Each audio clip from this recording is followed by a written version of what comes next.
أعوذ بالله من الشيطان الرجيم. بسم الله الرحمن الرحيم.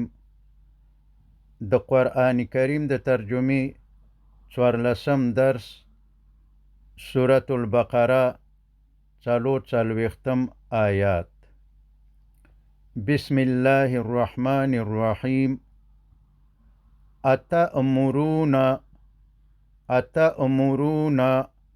آیا امر کوي تاسو الناس خلقتا بالبر پنیکی سرا وتنسون او هیروي تاسو انفسکم زانون خپل و حال دا چی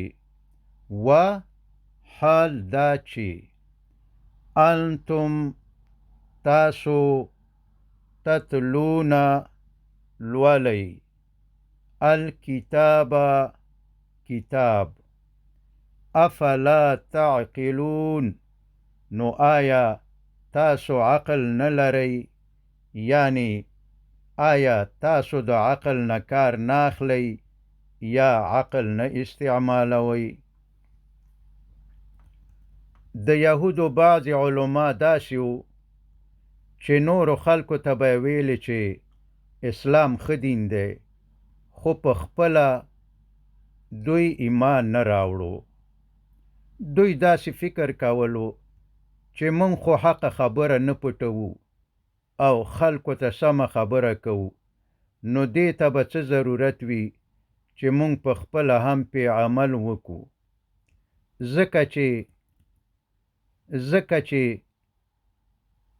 څوک چې زمونږ د هدایت سره شرعي احکام ادا کوي د هغوی عملونه زمونږ دي. په دې مبارک آیات کې د دوی دا مفکوره رد شوې ده. مطلب دا چې واعظ باید په خپل وعظ او تبلیغ باندې په خپله هم عمل وکړي. واستعینو او کومک غواړئ تاسو. واستعینو او کومک غواړئ تاسو بالصبر په صبر، والصلاة او لمانځه سره، وانها او بشک دغه کار یعنی صبر او لمونځ لکبیرتن یقینا سخت دی، یعنی سخت کار دی. الا مگر سخت نه دی علی الخاشعین په عاجزی کوونکو باندې. د اهل کتابو یعنی د یهودو او نصاراو ځینې عالمانو د حقیقت د معلومېدلو څخه وروسته هم د دنیا د عزت، دولت او نفسي خواهشاتو په سبب په نبی علیه السلام باندې ایمان نه راوړو، چې الله تعالی په دې مبارک آیات کې علاج ورښودلی دی چې په لمانځه او صبر سره د الله تعالی څخه کومک وغواړئ.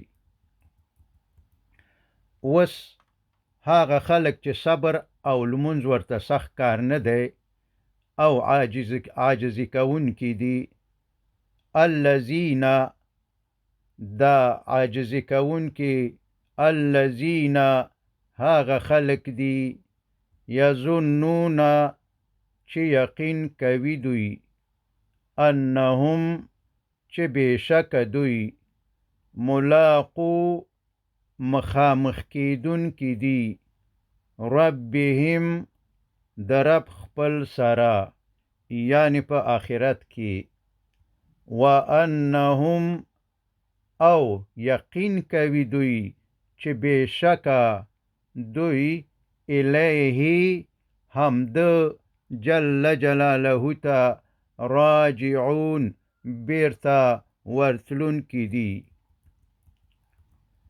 یا بنی ای اولادی اسرائیل د یعقوب علیه السلام. اذکرو یاد کړئ تاسو نعمتی نعمت زما التی هاغه نعمت انعمتو چې کړی دی ما علیکم پتاسو باندې وانی او دا چې فضلتکم ما فضیلیت درکړی بهتری می درکړی تاسو ته یعنی نیکونو ستاسو ته علی العالمین د خپل زمانی په عالمونو یعنی انسانانو او پیریانو باندې د هغې زمانی. واتقو او وویریږئ تاسو واتقو او وویریږئ تاسو یومن د هغې ورځې د عذاب نه لا تجزي چې لرې کولی به نشي نفس هیڅ یو څوک عن نفس د هیڅ یو چا څخه یعنی د هیڅ ګناهګار څخه شیئا هیڅ شی د الله د عذاب نه ولا یقبلو او نه به قبلیږي منها د هغه نه یعنی د ګناهګار نه شفاعت شفاعت د هیچا ولا یؤخذ او نه به اخیستل کیږي منها د هغه نه یعنی د ګناهګار نه عدل فدیه یعنی مالی بدل ولا هم او نه به د دوی سره یعنی د ګناهګارانو سره ینصرون کومک کیږي یعنی د عذاب په دفع کولو او کموالی کې.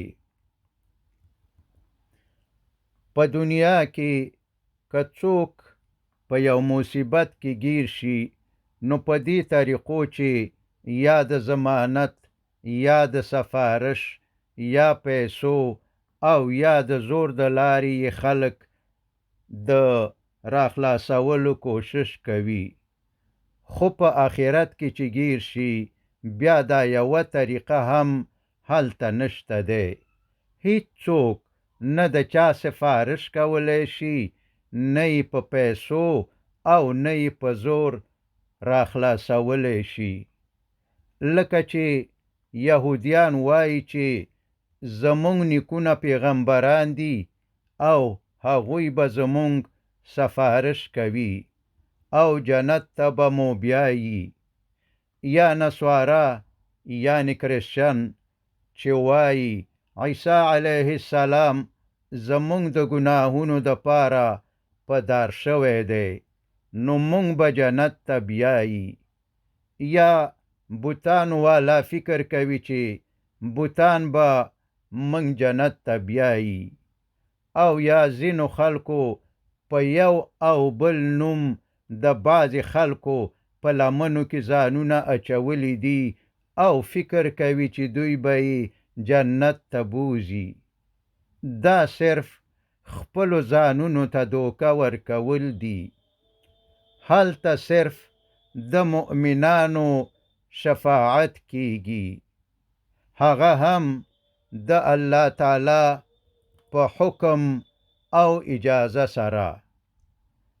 او یا ځینې علما خلکو ته وایي چې نبی علیه السلام مو شفاعت کوي او جنت ته مو بیایي او خلکو ته د ګناه په کولو سره جرأت ورکوي. نو د دې حضراتو څخه هیله ده چې د قرآن کریم د الفرقان د صورت 13 آیات هم خلکو ته تلاوت کړي. الله تعالی فرمایي اعوذ بالله من الشیطان الرجیم وقال الرسول يا ربي إن قوم اتخذوا هذا القرآن مهجورا. او پیغمبر صلی الله علیه وسلم به ووایي ای زما ربه زما قوم دغه قرآن پریښی و، یعنی نه یې ورته غوږ نیولو او نه یې د هغه په قانون باندې عمل کولو. د قرآن نه به یې نورو کتابونو ته زیات اهمیت ورکولو. په ټول قرآن کې به یې نه په یو آیات ځان پوه کولو او نه به یې غور او فکر پکې کولو. هر علم او هر فلسفې ته به بنا چرګانو مگر قرآن ته به ړانده چرګانو. یعنی هر شی به یې ډیر زر زده کولی شو، خو د قرآن یو آیات په کال کې هم نه زده کولو. نو پیغمبر علیه السلام خو به د قیامت په ورځ د هغو خلکو خلاف مقدمه دایر کړي چا چې د قرآن خلاف اعمال کړي وي او عمل پرې نه وي کړی. حدیث شریف دی چې پیغمبر علیه السلام فرمایي چې د قیامت په ورځ به زما ځینې امتیان په داسې حال کې زما سره مخ شي چې د غلا مالونه به پې سواره وي، د چا به اوښ په څټ سور وي، غړمبیږي به. په دې حال کې به ما ته راشي، راته به ووایي چې یا رسول الله صلی الله علیه وسلم کومک را سره وکړه. نو زه به ورته ووایم چې ما دین پوره در رسولی و، اوس زه ستا سره کومک نشم کولی. بل امتی به مې راشي، اس به یې په څټ سور وي، راته به ووایي چې یا رسول الله کومک را سره وکړه. زه به ورته ووایم چې ما دین پوره در رسولی و، اوس در سره کومک نشم کولی. بل امتی به مې راشي، ګډې او وزې به یې په څټ سورې وي، راته به ووایي چې یا رسول الله کومک را سره وکړه. ورته به ووایم چې ما دین پوره در رسولی و، اوس در سره کومک نشم کولی. اوس دې هر سړی په دې آیات شریف او حدیث شریف کې ښه فکر او غور وکړي او بیا دې په دې تمه په ګناه زړور ورځي چې ګنې نبی علیه السلام به مې شفاعت وکړي. بېشکه شفاعت کوي، خو د هغه چا چې د شفاعت ځای پکې وي، یعنی په قرآن او د هغه صلی الله علیه وسلم په سنتو یې عمل کړی وي. وصلی الله تعالی علی خیر خلقه محمد و آله و اصحابه اجمعین.